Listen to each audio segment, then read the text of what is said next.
And Charlotte, I'll turn it over to you now. Oh, fab, and thank you so much for having me. I'm really excited about this. As Irene said, I work on curse tablets. That's my main kind of area of research, and that's kind of been my life for a little while. I've literally just completed my PhD, and so amulets is a little bit of a departure for me. However, it does all make sense. I have been invited to kind of submit research and ideas for publication on the idea of personal religion in the ancient Greek and Roman worlds. And as part of that, I had a combination, a chapter that was curse tablets and amulets together. And the idea was that these two ideas were meant to be slightly jarring. You know, curse tablets are seen as being a little bit malevolent, a little bit, I mean, they are described as kind of evil and magical, even though, as any of you who've heard me talk about curse tablets before, they're not. There are some sinister ones, there are some mundane ones, versus amulets that we kind of traditionally think of as kind of good magic or protective. So it was meant to juxtapose these ideas and prove that that's not quite the case. So I'm really, really looking forward to talking about this with you. I am going to start with the question that kind of plagued me when I had to write this piece. It's like, so what is an amulet? And initially it's like, oh, obviously we can like picture an amulet as something that you could wear, and that makes sense. But when you're trying to define, you know, that what is an amulet? What does it look like? What role does it have? Where would you find it?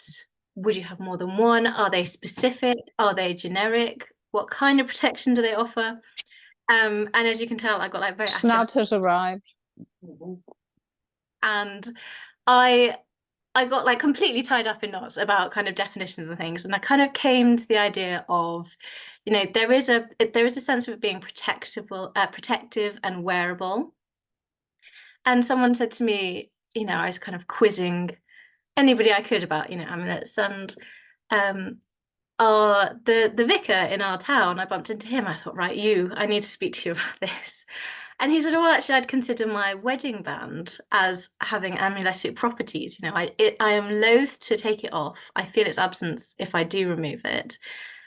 And it is symbolically important that that's part of me. And I do feel that it has a slightly protective kind of property to it.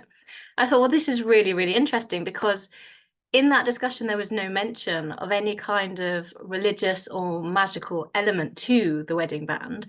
It was a sense that was projected onto an object by that person. So I kind of kept going with this. We've got this possibility that maybe there's not a religious element to it. Maybe it's about belief. Maybe some of the kind of more generic amulets that we might encounter for toothache and things, maybe they are like psychosomatic in the way they work. It's almost like the placebo effect. You've got this amulet, you start to feel better. But I just thought that was a really interesting way of looking at it. And people I spoke to from different cultures, so in Japanese culture, it seems it's quite normal to have protective amulets that we would identify as kind of pieces of wood on bits of string around the neck, and they've got images or words on them.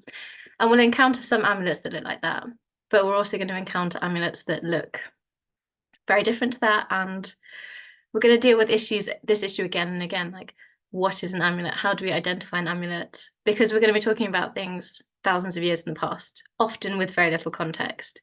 So welcome to the chaotic nature of some of the work I've been doing.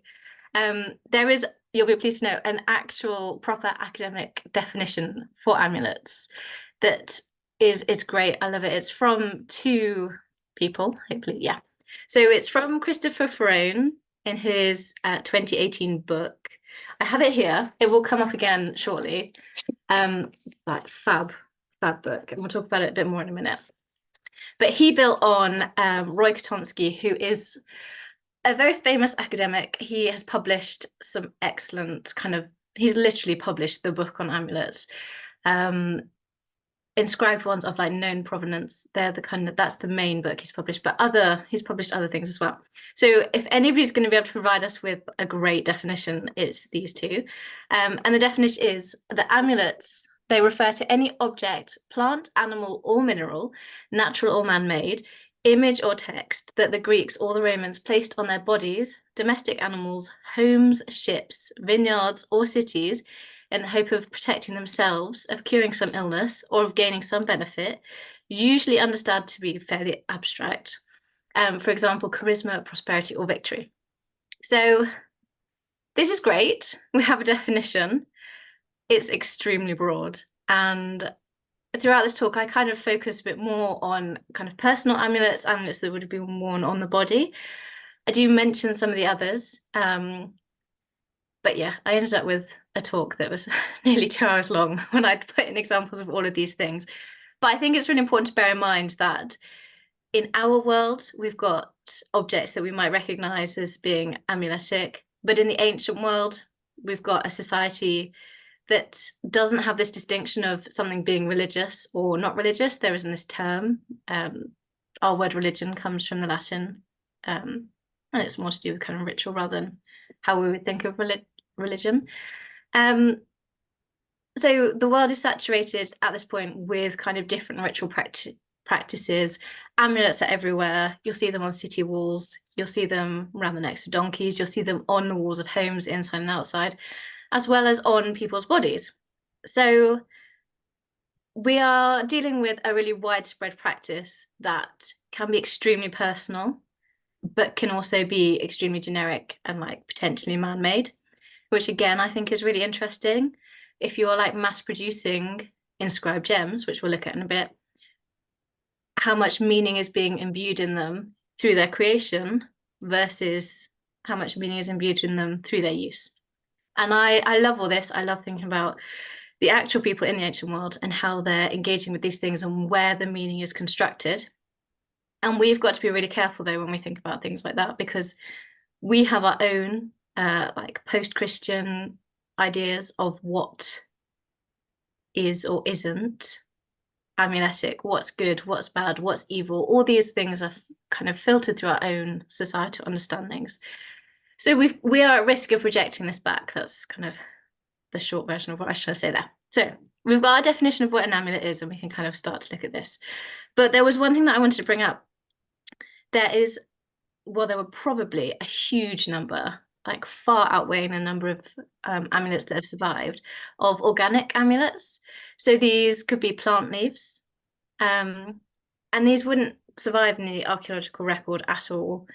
Occasionally, we get little bits of string that have survived that appear to have residue on them, but these things are so difficult to look after once they've been excavated. The chance of survival is so limited that we have almost nothing.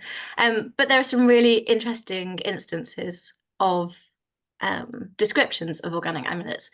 So we've got the inscribing of magic words or symbols, usually Greek symbols, vowels, and long repetitive sequences of letters, onto ivy leaves to cure a sore throat, onto olive leaves to cure a fever, onto a grape leaf to cure tumors, a laurel leaf to cure insomnia. And some of these are then tied to the body. So the sore throat one is tied to the arm, unusually. An olive leaf to cure fever. Again, that one is either tied to the body, sometimes it's placed under the pillow. And then we've got an instance at the bottom here from an agricultural handbook, which I thought was really interesting because it's not where you would necessarily look for instructions on creating an amulet. So some of the other options like the Testament of Solomon, PGM, so the PGM are the Greek magical papyri, Greek and Demotic magical papyri, and they've been collected into volumes, but they're very late, our surviving examples. All of these instances are really late. But yeah, the fact that it's included in an agricultural handbook really illustrated to me the kind of everyday nature of the creation of amulets. You know, to create an amulet from a leaf is not a big, expensive investment like it is to inscribe something on silver, like some of the amulets we'll get to later. But in this instance, it's to write the name of Athena on an olive leaf and tie it to the head with a piece of string. And I think this might be quite interesting. Could this be an instance of a historiola? And a historiola is where you use a story or a myth to kind of create a powerful like spell almost. So in this one, you've got the name of Athena tied to a head. Athena is born from the head of Zeus after he has a terrible headache. So is this a good way of curing a headache? Is that all the link, like going all the way back through the mythology? There are other instances of organic amulets, and these are plants used to protect houses, and they're not inscribed. So this is really interesting. This is a pattern we see through folklore, certainly in Britain, Ireland, across lots of the Mediterranean. These plants have a symbolic meaning, and it can almost be traced into the Victorian period, where we have the idea of the language of flowers, and flowers being sent in different combinations to convey different messages. So these are things like sea onion, or also called squill, which is mentioned in Aristophanes, and this is kind of harvested from elsewhere and buried at the door to protect the people within the house. In Theophrastus, it's left visible at entrances, so I think that's really interesting. In one case, it's like hidden from view, and in another case, it's visible. So the meaning and the powerful nature of it is being created in a slightly different way. The individuals within the house know, or may know, probably know, that something's been buried. Whereas if it's visible to all, then there's slightly different kind of interaction and power there, isn't there? Again, Pliny writes about it, saying squill too, hung from the doorway, is said by Pythagoras to have the power to keep off evil enchantments.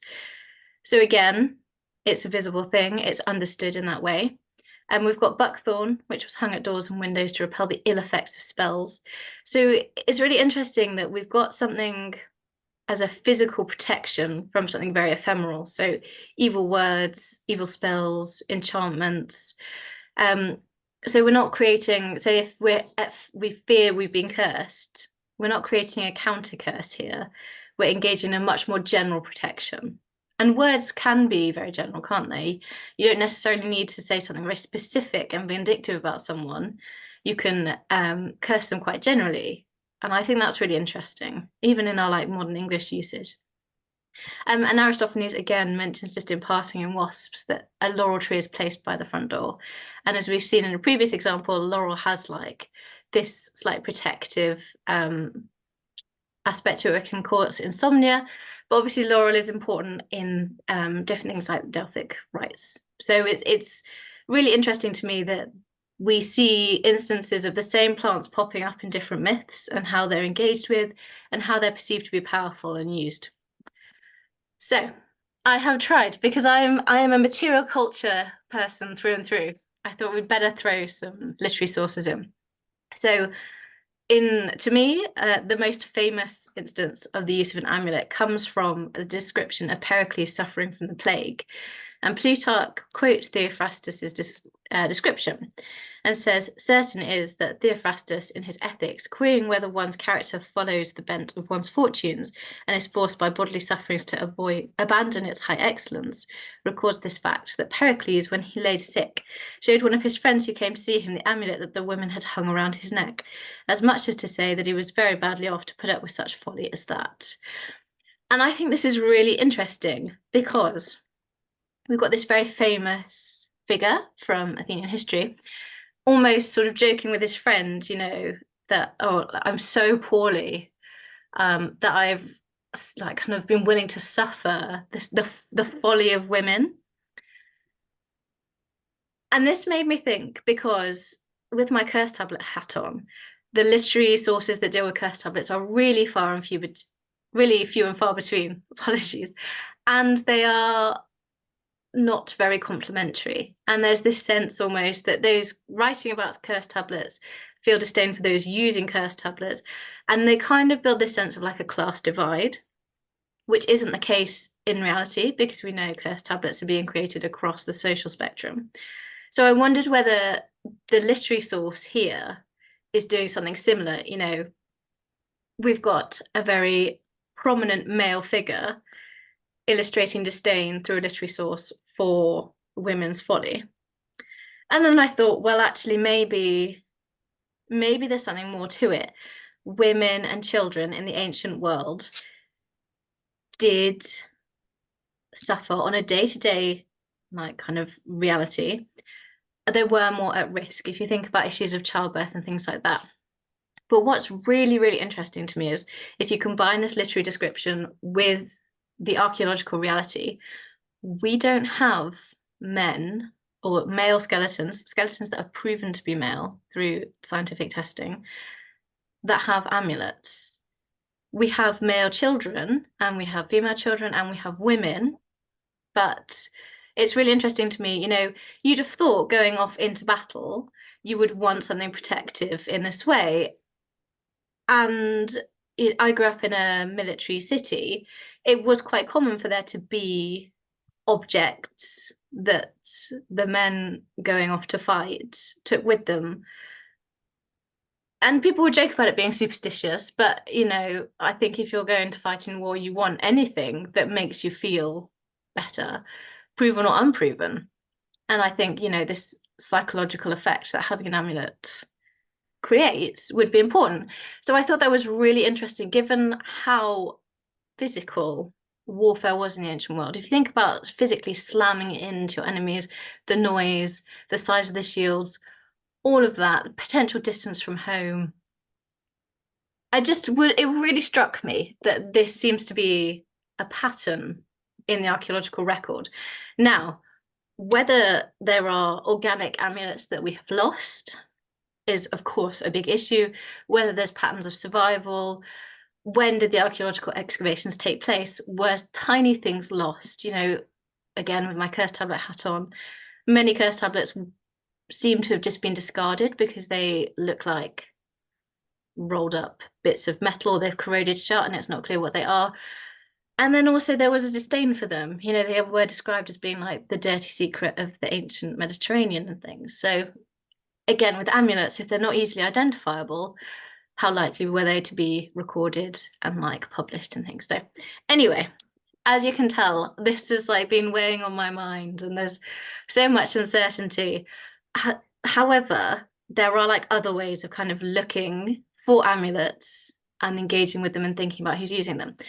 And one of these ways is through visual culture.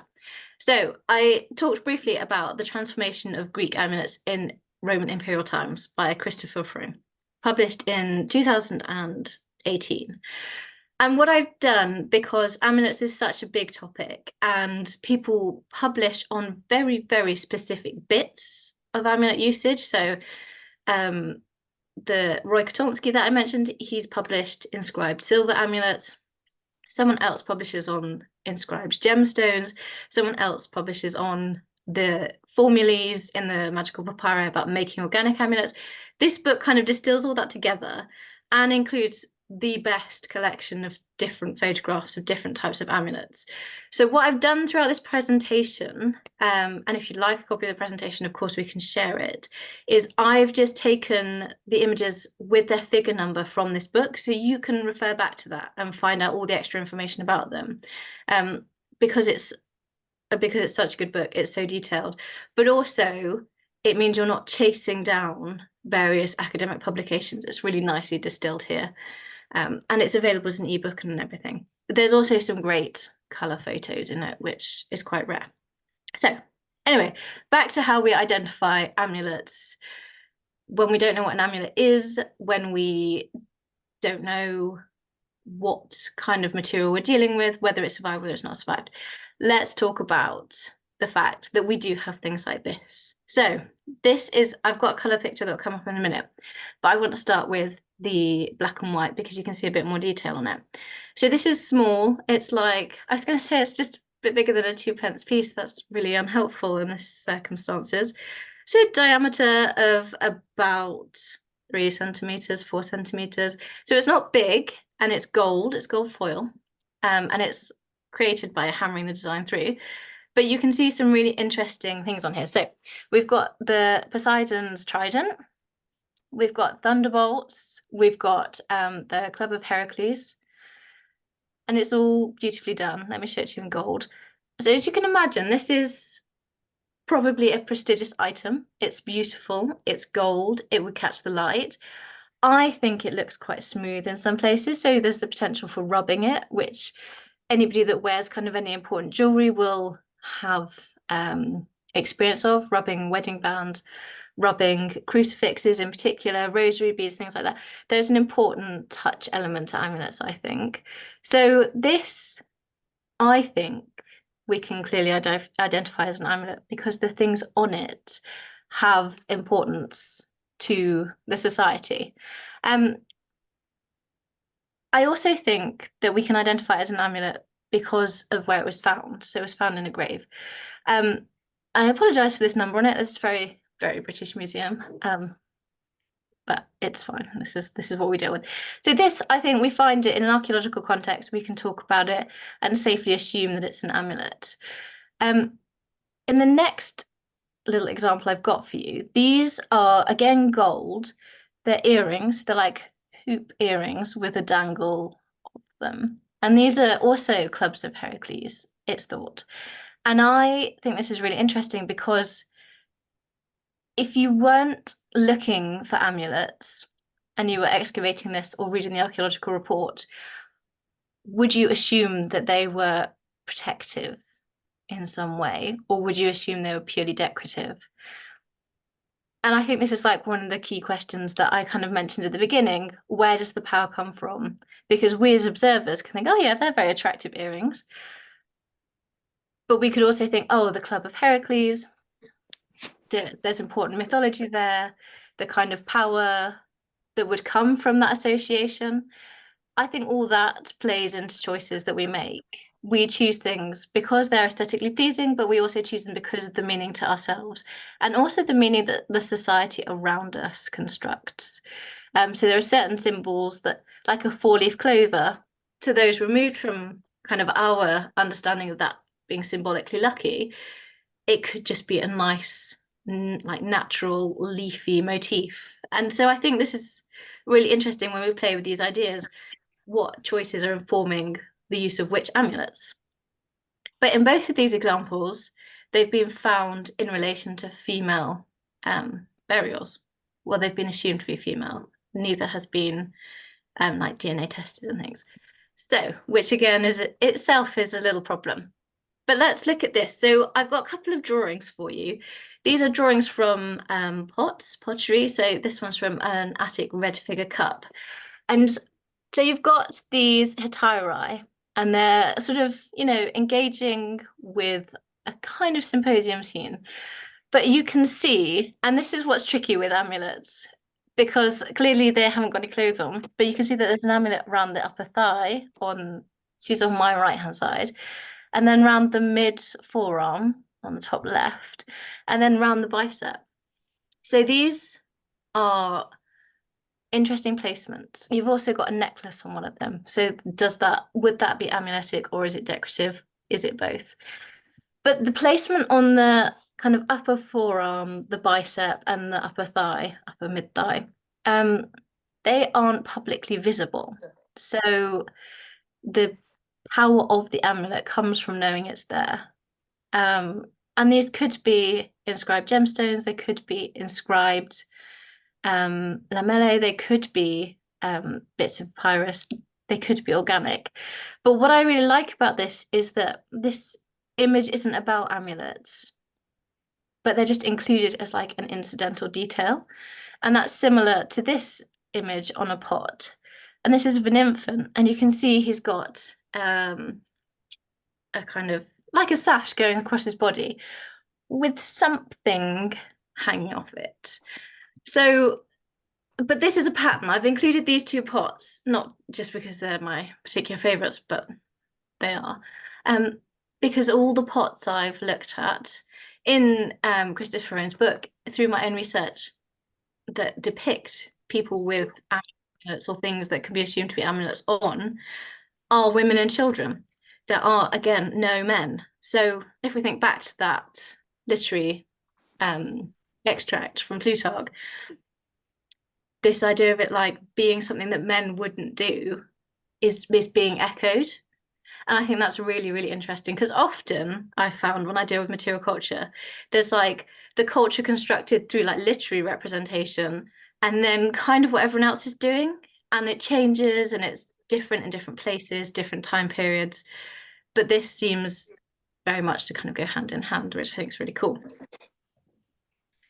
Now, there are other visual representations of amulets being worn. So this is one of the fine portraits. These are stunning, and they're from mummies from Roman Egypt. And we've got a good number of them. Lots of them are in places like Manchester, the British Museum. Sadly, lots of them were like cut away from the mummy shroud just to be displayed like this. But they're really interesting because they're meant to be, or they are believed to be through like art historical analysis, to be representative of individual people.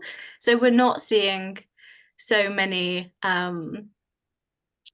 kind of general or generic representations, oh, people should have their head done this way because it's fashionable, therefore we'll paint it that way, which we do see in statuary. So it's quite nice that we've got these individual people.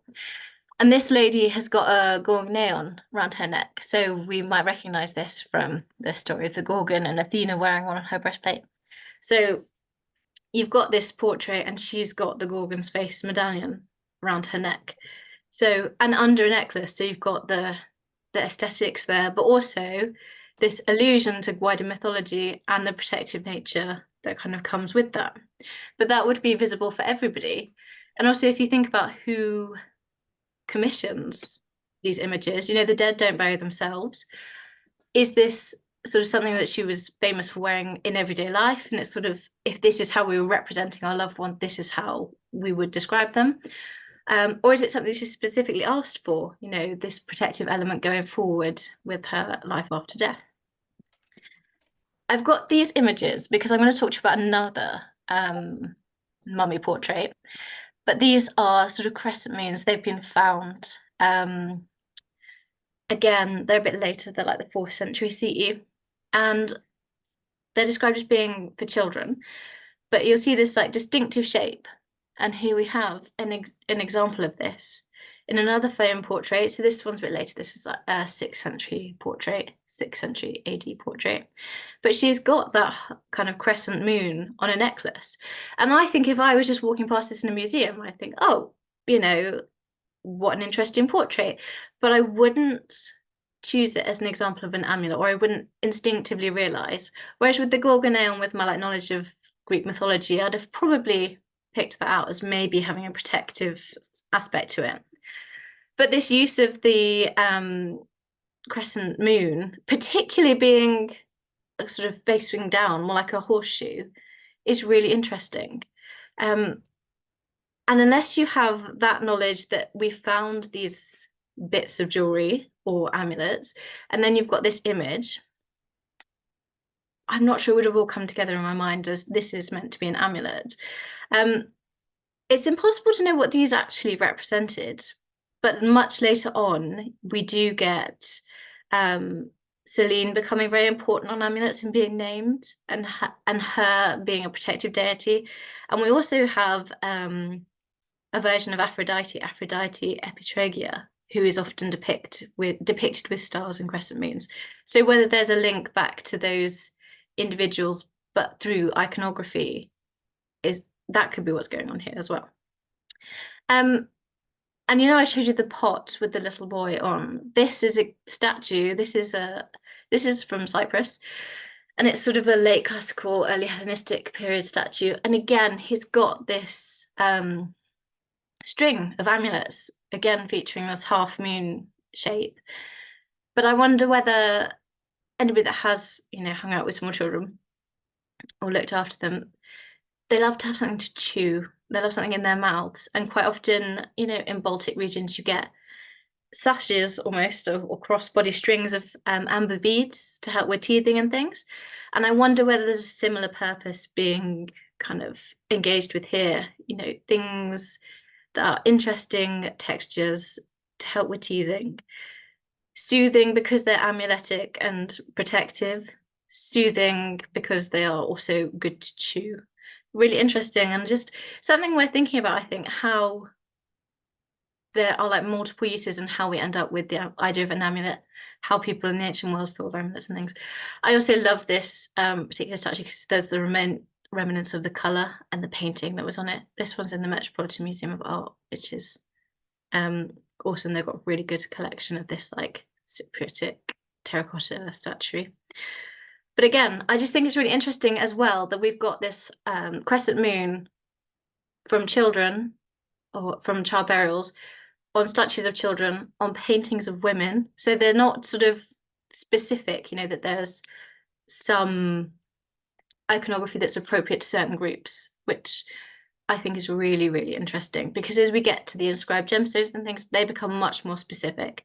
But we get the creation of organic amulets, we get the creation of these half crescent moons, gorgonales, all the way through the continuum of Greek history. But we don't really get inscribed amulets until the Roman imperial period in Greece. So I think that's really interesting as well, that we have this shift. And then this is my final thing. This I think is really interesting. This is very early. This is like, I think, the 3rd century BCE.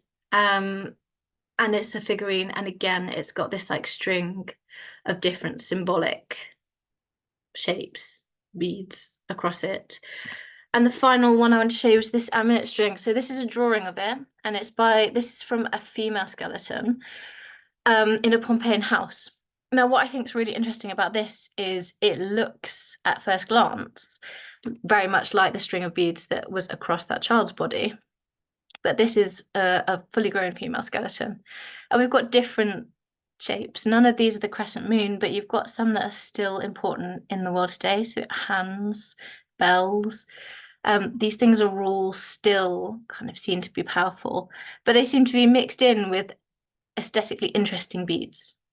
And I think that's what's really cool about this, because we do have descriptions of young girls and young boys giving over the trappings of their childhood to various deities to mark their transition into adulthood. But we've got pottery that depicts fully grown women with amulets, and we have fully grown female skeletons with amulets, but again, not the men. So there's a shift, isn't there? Which would make sense, because the protection you need as a child is different to that you need as a grown-up. So let's look at some magical gems, because I think these are brilliant and stunning. They are slightly painful and complicated because the dating of them is almost impossible, to be honest. It's very much based on where they're found. Can you date from the stratigraphy in an archaeological dig? Many of them are excavated in the late 19th, even the early 18th century. So we don't have technical archaeological analysis that we can go on, like proper scientific archaeological excavation. Sometimes you can date them based on the shape of the letters, if they're inscribed with letters. Sometimes you can date them based on whether or not they look exactly the same as something else that you found and you've got archaeological dating for. So they can be quite painful to work with, but they are absolutely stunning. And most of them are quite small. So if you think about the physical creation of them, I think that makes them even more cool. So these, again, the figures, the plate numbers, they all are from that Varone book, so you can look them up. So here we've got a dark brown agate gem. You've got the radiant line-headed serpent, and you've got the name and its symbol, which I think is really cool. And then you've got Asclepius, possibly in Imhotep, because this is found in Egypt, this gem, on the reverse. And so you can see you've got the staff, Asclepius's staff. So you've got the staff with the snake right around it. You've got this very powerful, potentially dangerous serpent. You've got the name, which is on the right-hand side, and then you've got some letters at the bottom, which look like the kind of the magical letters that we'll see in a minute. So it's a beautifully inscribed gem. Agate's quite a hard gem. I mean, we're not talking about hardness as in proper rock hard, like diamonds and things, but to sit and engrave it is quite a technical, skilled thing to do. And the use of the agate is interesting. And lots of these use stones that are seen to be powerful or protective in their own right, or have healing properties. So this is beautiful, but it is dark brown. So the aesthetics of a dark brown stone, it's not the same as, say, a lapis lazuli one, which we'll get to in a minute. So there's a deliberate choice though. What are we going to make it of, and what are we going to inscribe on it? And this one clearly has a link to like healing and the protective, like being protective of health because of the iconography that's included on it. I think this one is so interesting. So it's a hematite one, and obviously there's lots of ideas about kind of the protective nature or the useful nature of hematite even in the modern world. But this one's for hip pain. I cannot tell you because I am not a proper expert by any means, quite how that iconography works together, but it does. It's established. But I just think it's such a beautiful thing that this bent over person reaping it looks like ears of wheat to me. How brilliant is this? And if you imagine the feel of hematite on the body, if you've ever felt it, it is initially quite cold. It's sort of, I always think of it as sort of a metal stone, if that kind of helps you with the texture. It's very smooth, but becomes quite warm when you hold it, has sort of semi-magnetic properties and is good for things to do with blood flow. But it's very interesting because it's quite small. And would you couple this with like an organic amulet that's placed on the hip for hip pain, or is this amulet on its own enough? Again, this one's hematite, but this has got mercury and a money sack, and this one's used for prosperity.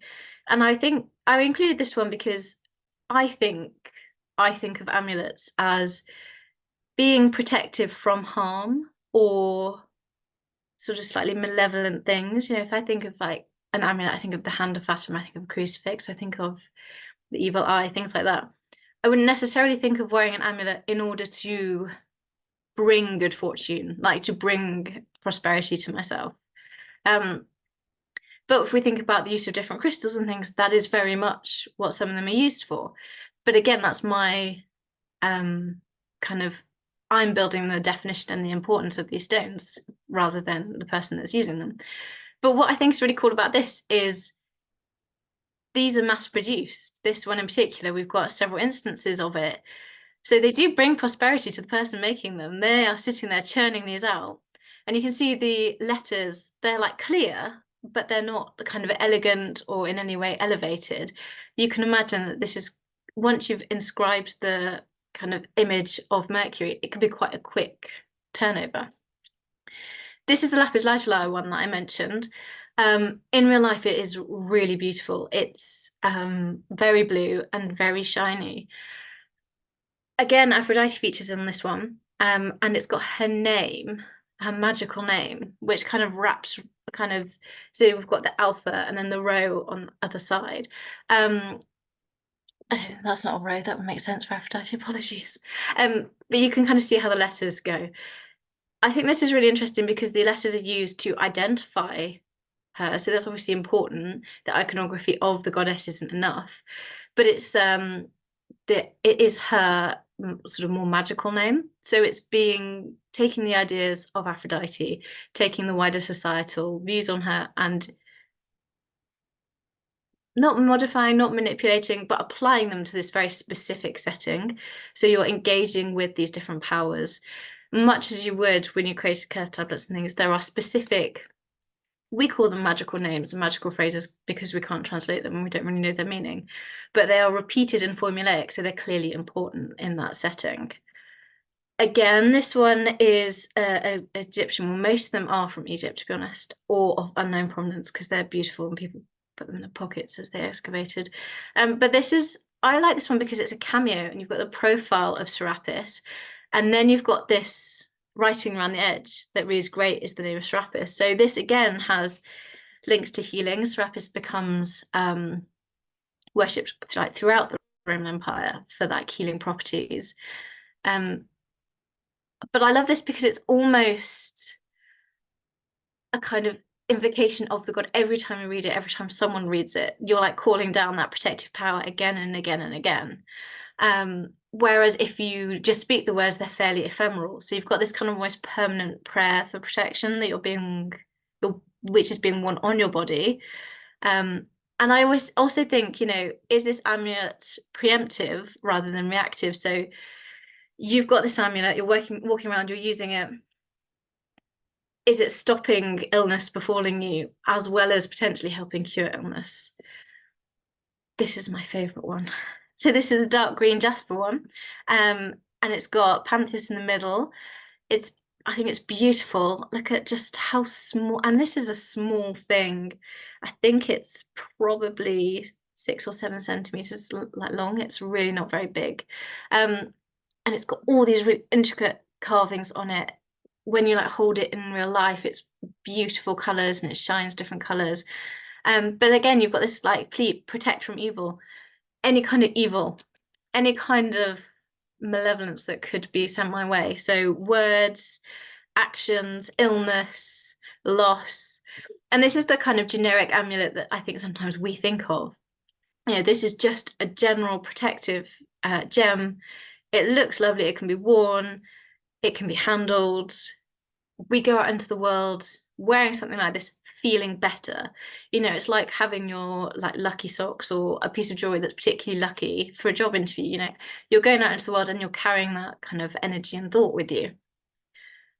This one I've included because it's got some really interesting letters on the back. So this is again a green jasper gem. And on the back, you've got these 7 vowels, and they're repeated. And this is typical of what we describe as like magical words or vowels. You get these long patterns, and you can pronounce these. So in some of them in the Greek magical papyri, they're quite rhythmic. And so you can imagine if you kind of ended up chanting them, what kind of effect that has on your mental state when you're performing a spell. But here, obviously, they are, well, they're cemented. They're literally inscribed into the stone. So they haven't got that aspect to them. Sometimes when you see them written down for cursing, they start long and then there's one less letter in every line until they finally disappear, and they're used to like bring about the demise of an enemy. But here, that's not the case either. So they're just being used for their power, their inherent power that's understood to be there. And here, finally, we've got this red jasper gem. And I think this is just amazing because it looks to me like a seal, from a signet ring. The carving is so delicate, and it's like and it's done with such precision. If you look at the muscles on kind of the lion and the body, the human body, and the toes, the amount of craftsmanship that's gone into this is unbelievable. And at the bottom it's on my left, the left-hand image, you've got these kind of Ks with dots in them, and then under that a kind of almost like a radial star with dots around them. They're magical symbols that you find on curse tablets. So they are powerful. Here they're being used because you're trying to withdraw like colic. So it's for medical improvement, the kind of casting out of illness. But in other cases, you get some extremely violent curse tablets that have these exact symbols on them. So I just think that's so interesting. You've got these really powerful symbols being used in very different circumstances. Here again, you've got Heracles and you've got the lion, and you've got his club. So that kind of harks back to those amulets that I showed you right at the beginning, the earrings. How can you tell that they're amulets? But there's something very similar being understood here. It's just this is a little bit more obvious. It's spelt out for us. And again, the names Io and Abraxas are found on curse tablets.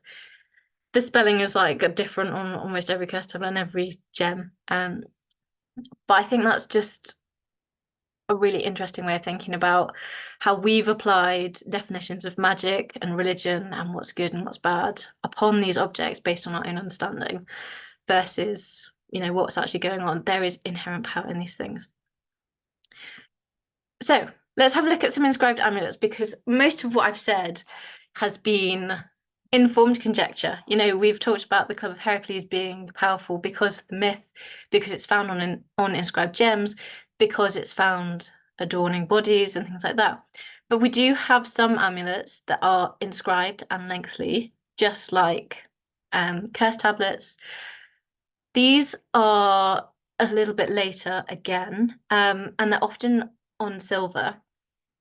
Sometimes you get amulet like tubes that are worn that have bits of papyrus that have been rolled into them.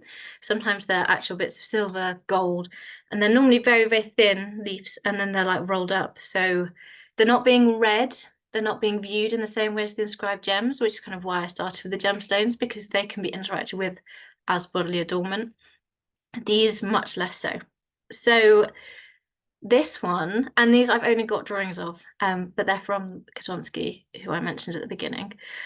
This one is an inscribed silver lamella, and it makes use of a historiola. So this is, as I mentioned before, a form of spell or kind of magical text that invokes a mythical narrative in order that the events of the story that it describes causes similar actions to come about. And this one's used in order that Artemis should drive out the wicked wind demon, the migraine, to help relieve painful symptoms.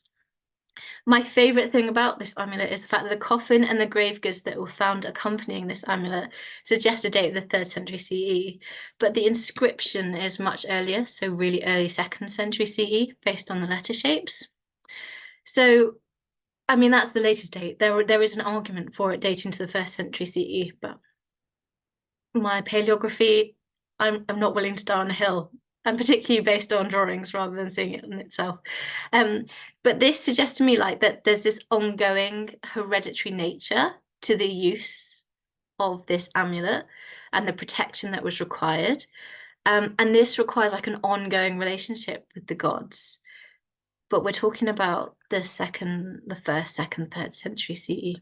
So we're talking about like the rise of Judeo-Christianity and things like that. But we're still using an amulet that invokes Artemis in this historiola that makes use of the idea of Artemis.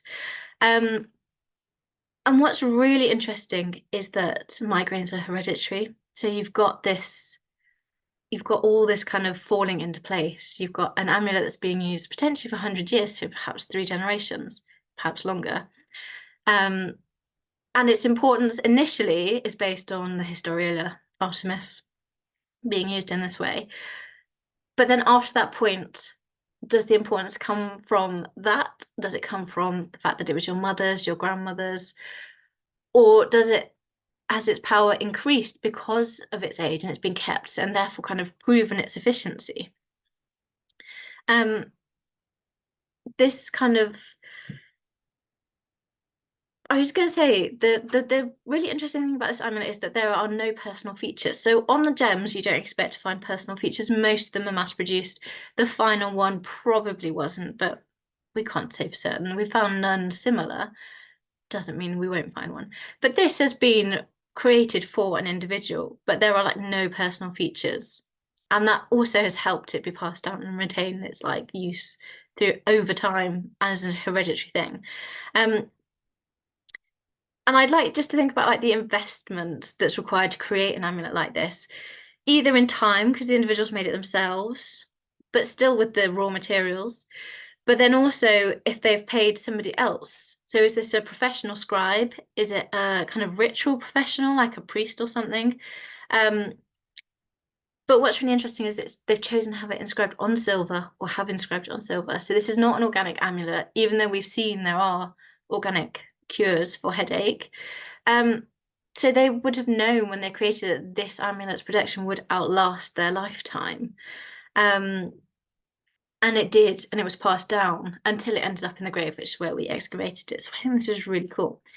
I think this is interesting because we've been talking about amulets as really, really personal, and we've talked about how they can be viewed or not viewed. But also, this amulet aligns quite closely with civic religion. So it uses accepted mythological narratives. It doesn't make any demands of the gods. But the goddess Artemis, her worship is waning by the time that this amulet is deposited. You've got the growth of Judeo-Christian monotheism. And the historiola does evolve. We find it in much later texts, and it's not Artemis anymore that's being invoked. In some cases, it's Jesus himself. So this continued use of the amulet illustrates a very personal religion, irrespective of what's going on in the society around them. People have still chosen to use this and engage with this amulet, which I think is very cool. This could be ready-made because it's not personalized. However, the fact that it's silver and quite specific is interesting. And also its location. This is found a long way from Artemis's homeland, and like geographically and chronologically. As I say, sometimes we have Christ instead of Artemis. So there is a shift and a shifting of experience. And yet this, you can tell that I'm so interested, but this amulet continues to be used for that time. I have another example for you. So let's look at that. This is another silver lamelle. This one cannot have been mass produced. We've got a name. It was specifically created for Rufina. Now there's debate about the name Rufina, about like potential Jewish origin and things like that, which is really interesting itself. But what I think is cool is that the original impetus for this amulet was the desire for a lawsuit to be dismissed. So this is a really, really specific instance, one-off instance. And why create an amulet just for that? I mean, in my kind of tiny research niche, I'm like, why didn't you create a curse tablet? Everybody else is creating curse tablets for a legal case, either binding the tongues of the witnesses or the people speaking against them, or causing them to forget what they're going to say. All these things are on curse tablets across the ancient world, in Pontus itself. So the creation of an amulet is really unusual in this situation. And I think what's very interesting is we've got these kind of magical words again, so they're in capitals here. You've got the allusion to the King of Kings, which is interesting, 1st century CE. Probably, I mean, I would go with probably an allusion to kind of Judeo-Christian powers as well. But this has been created for very specific circumstances. It's quite an expensive thing to create, either in the investment of time or money. So you can tell by the end, there's sort of this generic let know pharmacon, which could be poison, could be like a drug. Like we get, it's the root for like pharmacy and things. Or it could be spells, curses, things like that to harm me. So this is a very generic kind of catch-all, like, please help me. Please look after me. And it kind of extends the usefulness of this amulet. So the reason I've picked these two examples is you've got on the one hand a kind of very generic amulet for migraine that can be passed down the family line, a lot like the disease itself can be, or the condition. And this one is a very specific one-time use amulet. Yeah, I need it for this specific instance. And yet it's got this kind of generic, oh, also just generally protect me, tacked onto the kind of end of it. And I think that's really interesting and it illustrates really nicely how personal these things can be, and the use of amulets in the ancient world was informed by personal decision making, like so much religious practice and ritual practice was in the ancient world and in the modern world. So I have included some further reading. I don't know, there was a nice picture of transformation of Greek amulets in Roman imperial times. Don't know where that's gone. But so Roy Kotonsky, who does these fantastic drawings, translations, and texts of inscribed amulets in gold, silver, copper, and bronze, is there. Magic, Witchcraft, and Ghosts in the Greek and Roman worlds. That one's a much more accessible book. It does have other things in it apart from amulets, but it kind of provides really nice links between the amulets and other kind of ritual activity in the ancient world. And then it doesn't look like it, but Curse Tablets and Binding Spells, which is one of the most accessible books on this kind of stuff, has a really nice chapter on amulets as well at the end. So I just thought I'd put them up here because you may be interested and want to pursue it further. So, oh, there's Transformation of Greek Amulets. But that one, as I say, draws in so much material. Like it's a chunky book, and really nicely written for kind of finding out more. So I would recommend that as the starting place. So thank you. Shall we see if there's any questions? Let me stop sharing so I can see you all. Oh, see the chat. Oh, sorry, Irene, I can't hear you. You might be muted. I muted myself and now I'm still muted. I'm going to stop the recording now. I want to say thank you so much. That was incredibly thought-provoking. And we do have some questions. Obviously, if anyone's watching this after, they're welcome to put questions in the chat and we'll do our best to answer them. But for now, I'm going to stop the recording.